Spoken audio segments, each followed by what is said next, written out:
সিলেটের জৈন্তাপুরের মধ্যেই রয়েছে লুইজিয়ানার মতো এক অপরূপ সুন্দর রাস্তা।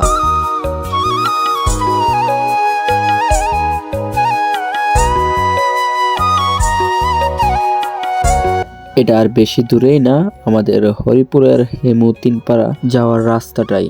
এ রাস্তার আশেপাশে সবুজ গাছপালাগুলা এ রাস্তার সৌন্দর্য হাজার গুণ বাড়িয়ে দিয়েছে।